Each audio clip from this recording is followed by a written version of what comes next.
Hello, Literary Gladiators family. I am Gretchen, and I am here with my first video for this channel this year, and I am pumped because I get to have this video come out in February, and February is one of my favorite months for my favorite holiday, or one of my favorite holidays. And can you guess what it is? It's not Valentine's Day, it's President's Day. So if you don't know, you didn't listen to my intro or anything, let me give you the short version of what I've been doing for the past 4 years of my life. So I decided a couple of years ago that I would want to read a biography on every single American president. I realized that my grasp of the evolution of the political system, government, all of that really just wasn't really firm. I spent so much of my childhood being really obsessed with ancient Egypt or Tudor England, and I love history. And so I said, well, there's 40, how many at that point? 44 people who have been president, so I'll just read 44 books and I'll have some really interesting time with that. So I still have just under a dozen presidents to go, and by the time you see this video, I will have probably hit 100 books read. 100 is very different than what is now 45, 46. It's always hard because Grover Cleveland was twice, but not consecutive. Anyway, those numbers are not the same. It's double. And what has happened is that I've just been really obsessed on this deep dive. There are presidents that I found more interesting than others, or I've been doing a lot of reading. So I am not here today to go over all 100 books, but in celebration of President's Day, getting up to 100 books, and my first video for this channel, because my history content is really how Josh and I have connected over these last few years, I want to bring you guys the best of the best. These are the books that out of all 100 that I've read, I have rated 5 stars. And it's a really, really good mix, I think, of some different topics, and it might have 1 or 2 in there that interest you. If you would like to see more of my extensive work, I have an entire playlist on my channel, Betwixt the Books, where I have all of my videos split into videos for the actual challenge, and then my supplemental episodes, which I personally think at this point is where the real interesting books are coming in, and you can check out all of those. So first of all, I have to give props to the book that started it all, which I gave 5 stars, which is Hamilton by Ron Chernow. I was really, really late to the Hamilton game, but once I listened to the soundtrack, I really enjoyed it. And this is part of me realizing, listening to that, how much I didn't know, but also me being a natural skeptic, fact checker. I was I want to read the history, and so I knew that Hamilton had been based on Ron Chernow's book, and I listened to the entire thing. And there are 2 things about this. The first is I've now read 3 or 4 books by Ron Chernow.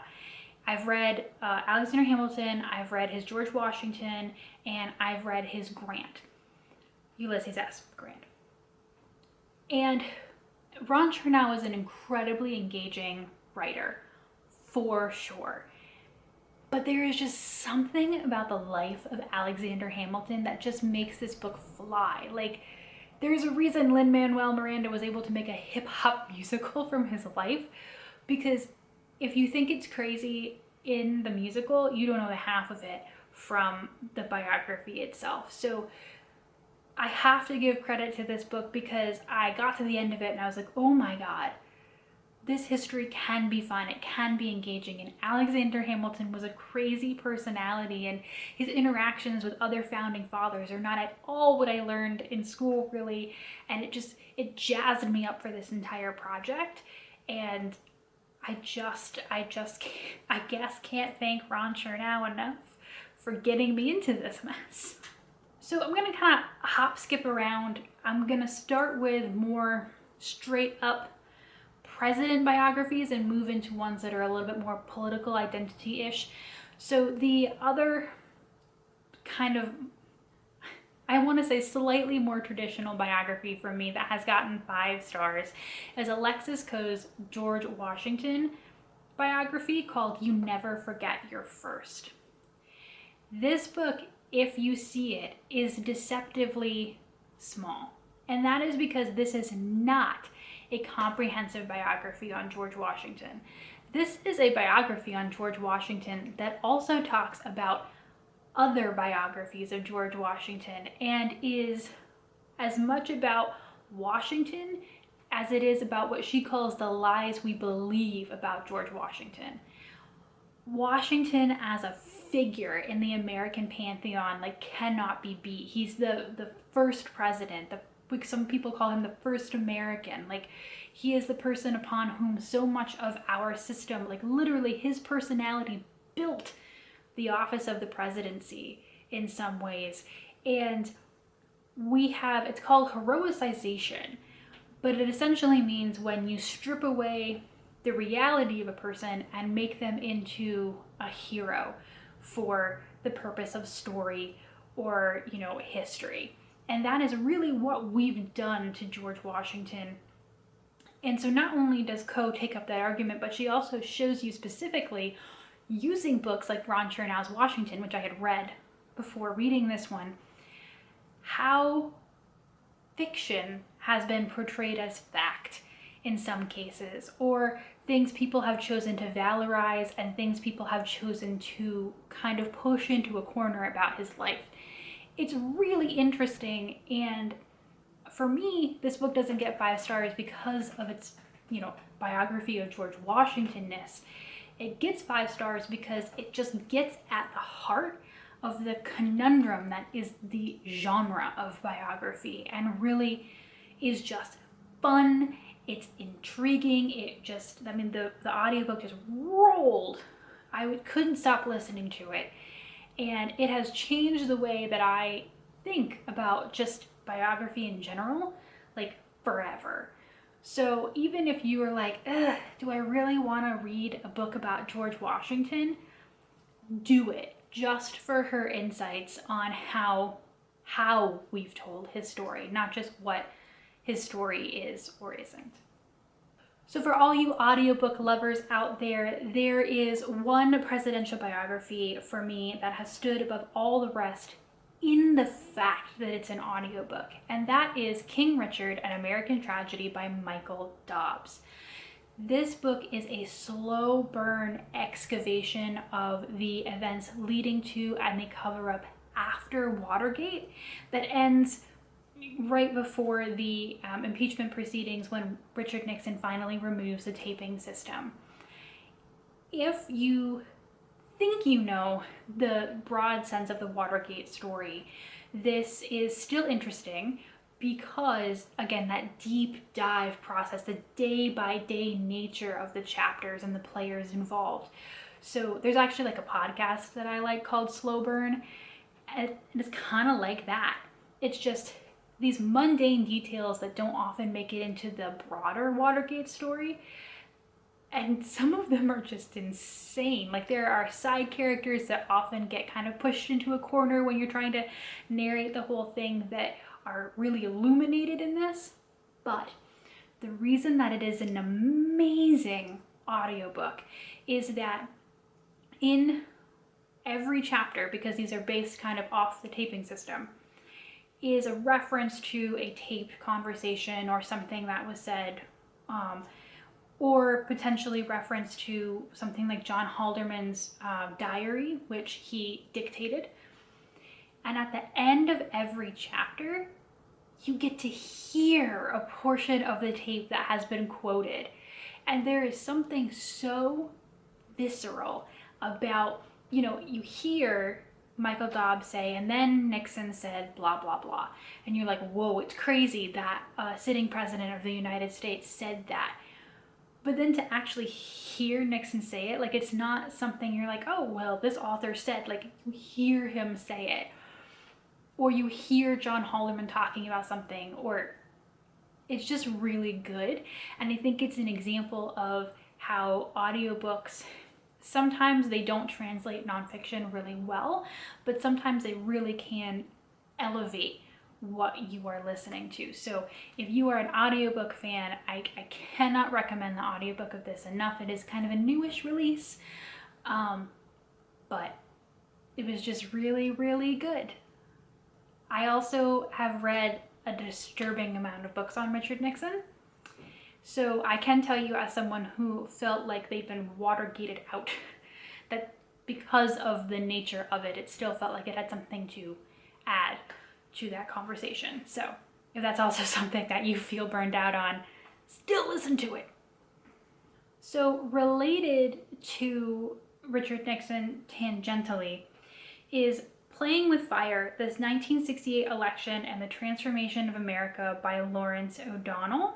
So this is a look at every player in the 1968 election for president, which was really a watershed moment in American politics, where the lines that begin to create today's modern Democratic and Republican parties really snap into place and build a foundation for so many things that happen after. So if you are totally forgetting which election this was supposed to be Lyndon Baines Johnson, or LBJ, running for re-election, but Vietnam had totally destroyed his reputation. And so kind of at the last minute, RFK, Robert Kennedy, jumps into the race. Obviously JFK, John F. Kennedy's brother, and he challenges an incumbent of his own party, which almost never happens. And on the Republican side, Richard Nixon and Ronald Reagan are duking it out for the Republican nomination. And I feel like definitely when I read my Reagan biographies, this election is not very touched upon because the eventual winner of this election is Richard Nixon. But there are some really interesting things that show up here as why, Reagan won't win in 68, but he comes out super victorious in 1980, and how Republican politics changed there, and what changes in the Democratic Party. LBJ eventually withdraws from the race, RFK is assassinated, and through wild, weird things, Hubert Humphrey becomes the nominee for the Democrats.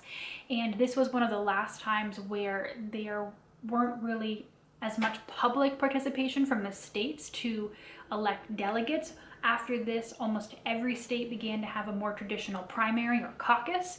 That wasn't the case in the 1968 election. People at the convention really had more of a say in who was the nominee. So this is an election where more power comes to the people, crazy things happen in both parties, and this book is incredibly well written.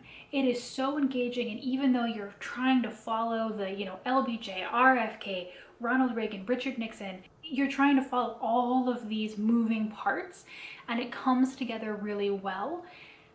And I think for me, as like a year where everything kind of changes for our politics or begins to shift for our politics, it really helped illuminate, I think, also our present moment. So in one very concise, incredibly readable book. So if you're interested in something a little bit more political party-y, this would be the book for you.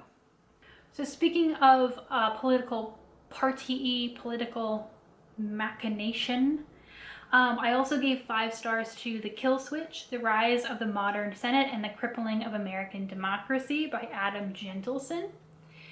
This is a book that eventually comes out to have a very specific argument, which is for the removal of the filibuster from Senate rules.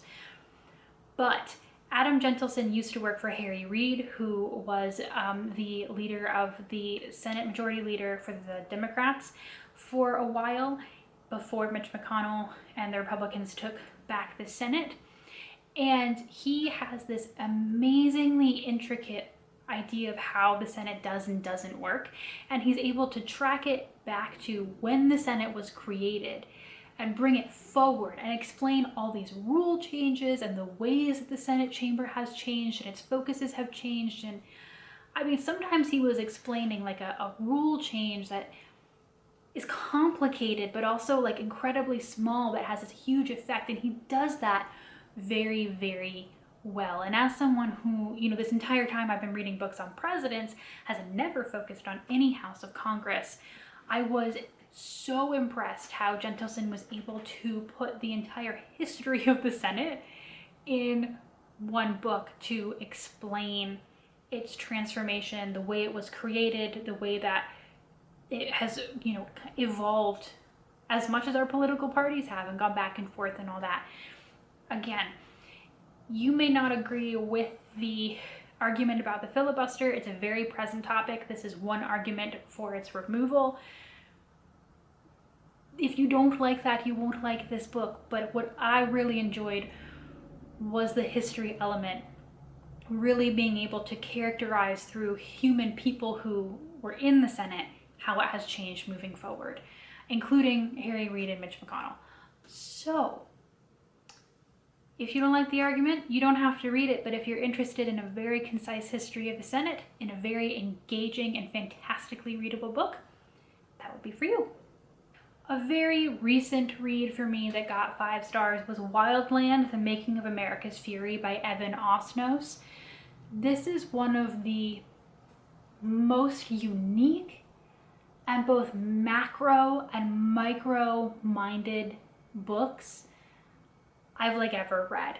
So Osnos tracks through 3 places that he's lived: Greenwich, Connecticut, Clarksburg, Indiana, and Chicago. This change in the American psyche between 9/11 and 2021, and essentially kind of tracking the rise and fall and rise of political movements and or revolutions, from the Tea Party to Black Lives Matter. But what he is able to do is he does it on such a human level. He doesn't just say, and then in 2002, blah, blah, blah, blah.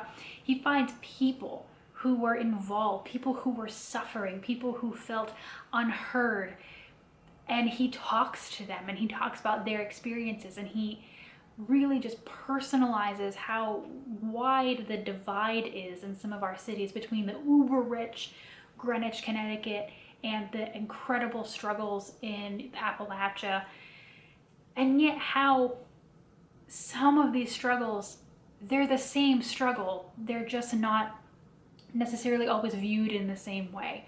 And when he talks about, you know, the struggles in Chicago with Rahm Emanuel, who worked for President Obama and then went on to be mayor of Chicago, he talks to Rahm Emanuel. He doesn't just say, and then in 2009, Rahm Emanuel, he talks to Rahm Emanuel and he's like, yo, dude, I'm writing about what happened here.